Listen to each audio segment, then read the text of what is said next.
Now, Cyril Ramaphosa arrives in Nigeria for his first official visit in his capacity as president of South Africa. He visited Nigeria in 2018 as acting president. His visit comes as his country braces for the impact of the Omicron variant of coronavirus, with an expected 10,000 cases a day. A number of countries, including the US and the UK, have imposed travel bans on southern African countries.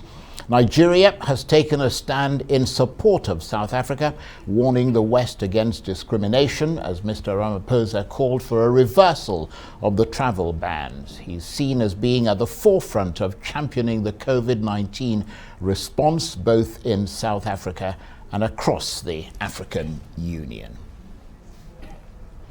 Well, for more on Mr. Ramaphosa's visit to Nigeria, I'm joined now in the studio by Sonny Iroche, who's a member of the Nigeria-South Africa government-inaugurated Joint Ministerial Advisory Council on Industry, Trade and Investment. Thank you very much indeed for joining us. Thank you, Charles. We're going to get to the bits that obviously interest you, which is trade, investment and industry. Definitely. But before we do that, do you see the optics of the leaders of Nigeria and South Africa, Sub-Saharan Africa's two biggest economies, standing together at this time as sending an important signal to the world as panic grows and more travel bans are imposed on Southern African nations over this Omicron variant?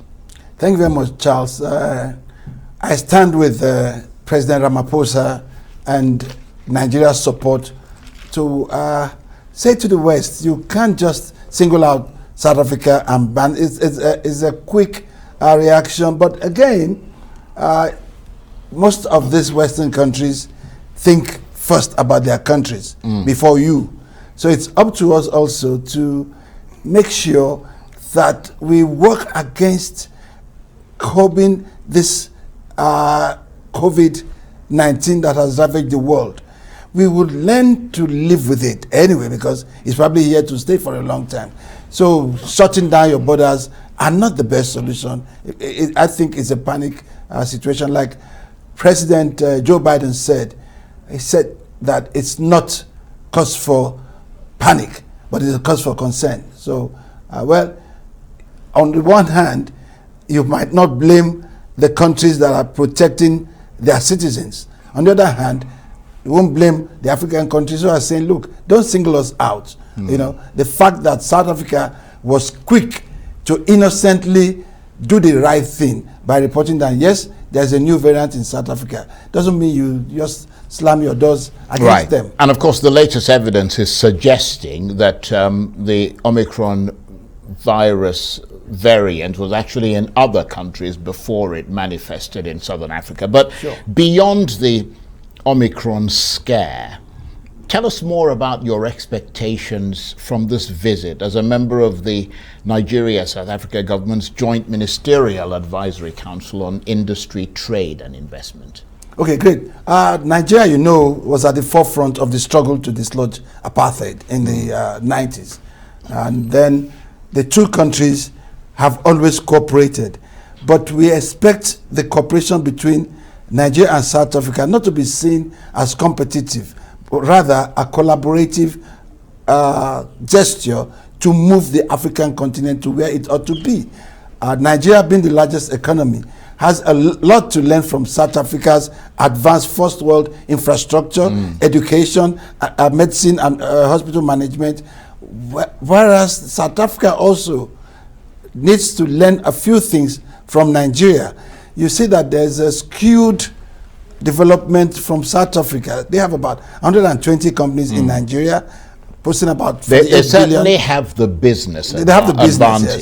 They have the business advantage, but we also have to go back, understand the South African market, and see where we can pitch our niche and play within them. We have lots of Nigerians in the diaspora there. We certainly have something to offer.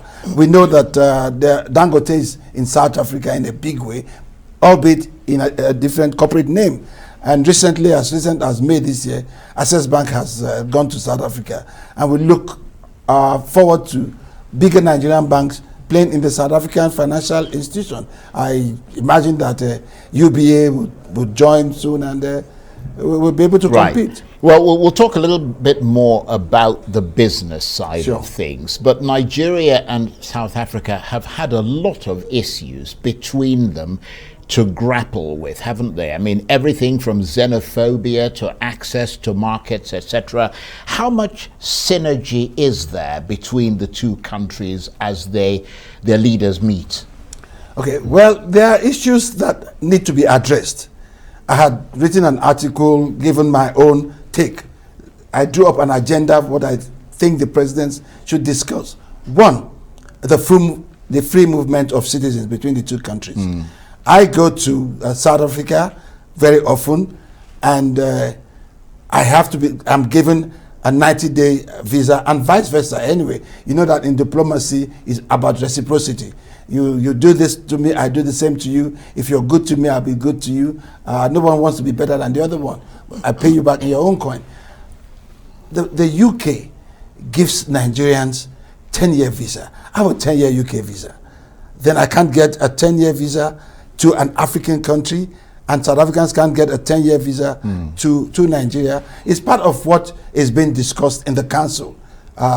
We just got the council that you're a member of. Yes, right. The inauguration was today at 9 a.m. But prior to our inauguration, yesterday, at the ministerial level of both the Foreign Affairs, South Africa, Nigeria, they've done a lot of work, which would become public very soon. But I mean, Mr. Ramaphosa has already said he'll be giving renewed attention to promoting trade and investment with countries like Nigeria, aiming to leverage on the Africa Free Trade Agreement. I mean, that's a positive thing, isn't it? Even if it is there to obviously benefit South Africa, in his mind, more than it would Nigeria. I mean...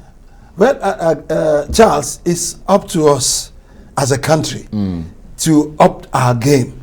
There's no more free lunch in the world. Business is about my interest. Absolutely. To maximize my profit.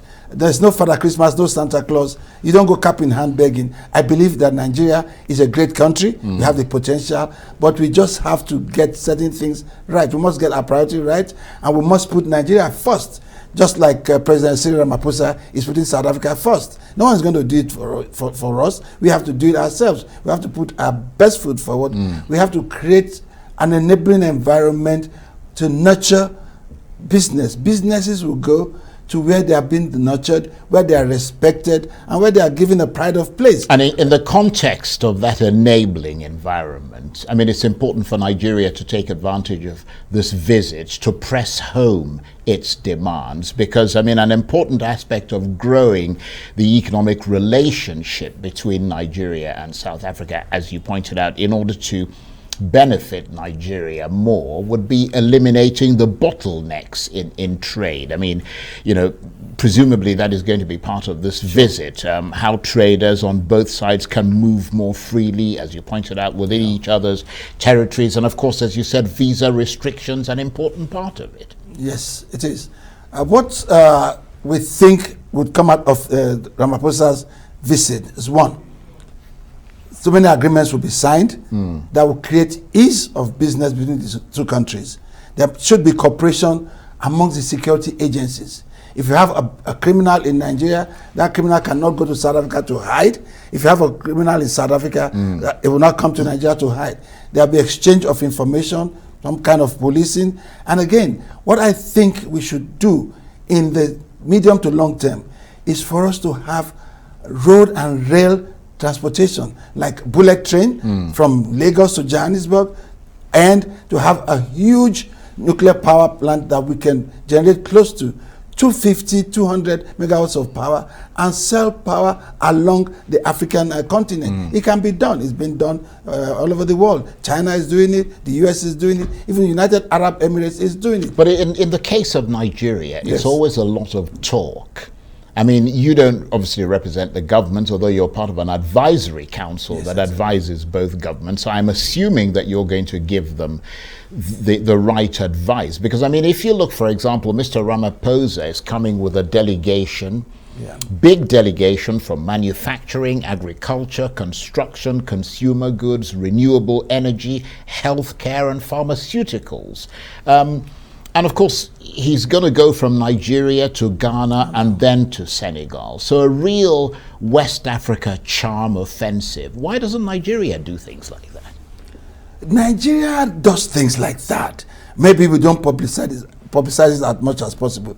I've been a member of several presidential delegations around the world. And has this presidency done that, like gone to a bit like this with a whole team to several countries, one after the other, to sell Nigeria and its potential? Well, we've been having our own internal challenges as a country.